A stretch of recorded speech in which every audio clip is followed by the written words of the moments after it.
the 70s, the Rubik's Cube has puzzled many an experienced logician. Since the 70s, however, many Rubik's Cube methods have emerged. Many speedcubers learn to solve the cube with the intent to become the fastest. So which method should you learn to theoretically have the greatest potential to become the best 3x3 solver in the world? The three most popular methods for speed solving are Friedrich, Roux, and ZZ. We'll give you a quick overview of each method. The Friedrich method, more commonly known as CFOP, stands for cross, first two layers, orientation of the last layer, and permutation of the last layer. Now I know that's a lot, but it's really quite simple.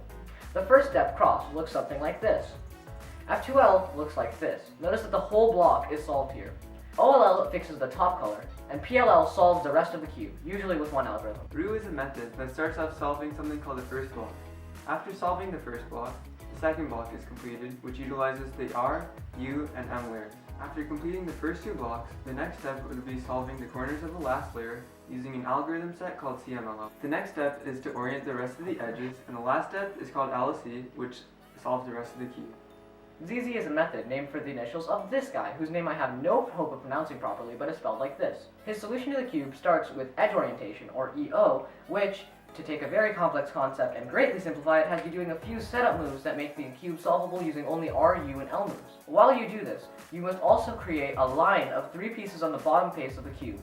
This combined step is known as the EO line. Next, you need to solve what essentially looks like F2L, OLL, and PLL, with the added advantages that you never have to perform cube rotations, and you will always have a good OLL case with quick algorithms.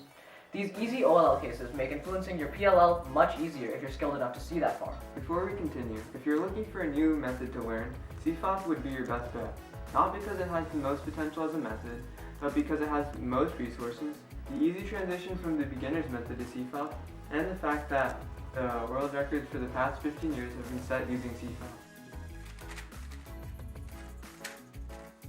Ghana did an average of 50 for Roux, and I did an average of 50 for CFOP and ZZ. We're both relatively similar in skill level, and my average time for ZZ and CFOP are usually the same. The results of this average are shown on the screen, and you can see the raw data we used in the description. As shown, Ghana had an average move count of 48, and an average solve time of 13 for Roux. TPS stands for turns per second and is calculated by dividing the average time from the average move count. The average time for each method were very similar.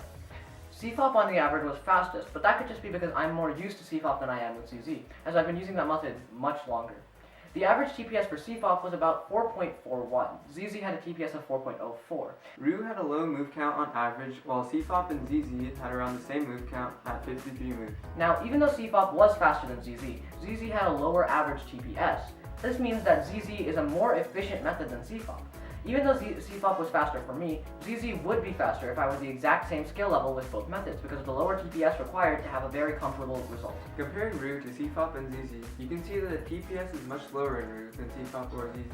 Even though CFOP was faster than Roux on average, this is probably because I don't practice 3x3 as much as Sinead does, which puts my average slightly slower than his. The fact that I didn't have to use extra moves to be faster than CFOP or ZZ proves that Roux is much more efficient. Meaning that if I were to be the same exact skill level as Sinead, I would be faster purely by the virtue of my method. Efficiency isn't the only thing that makes a method good. Sometimes you can just skip entire steps at the end, greatly reducing both move count and time. CFOP has two steps that are likely to be skipped, OLL and PLL. The chance of skipping OLL, that is to say after F2L you already have an oriented top layer, is 1 in 216. The chance of skipping PLL, or having a fully solved top layer after completing OLL, is 1 in 72. There's another skip chance you can get, but it's extremely rare. 1 in 15,552 times you can skip the entire last layer. ZZ has the same steps that are likely to be skipped, but they're so much more likely to skip these steps. The chance of skipping OLL has jumped to a 1 in 27 chance since you have so many fewer cases you can get. PLL can be skipped on a 1 in 24 chance on average because there's so many ways you can influence PLL from OLL. A full last layer skip is still very rare at a 1 in 648 chance. But when you compare this chance to CFOP at a 1 in 15,000 chance you get with CFOP, it starts sounding pretty good. And Roux gets a 1 in 46,080 chance to skip LSE. Sure, Roux kinda gets the short end of the stick here. But since Ru is much more efficient than ZZ and CFOP, it ends up still performing better than the two methods on average. And ZZ has not only better skip chances than CFOP in every way, but is also more efficient and doesn't require cube rotations, making it the second best method. And in last place, we have the most popular method by a wide margin, CFOP. It has neither the skip chance that ZZ has, nor the efficiency of Ru, making it the worst of both worlds. If you look in the description, you'll find our script, our work timeline, and our spreadsheet for the raw data. Thanks for watching, and please give us 100.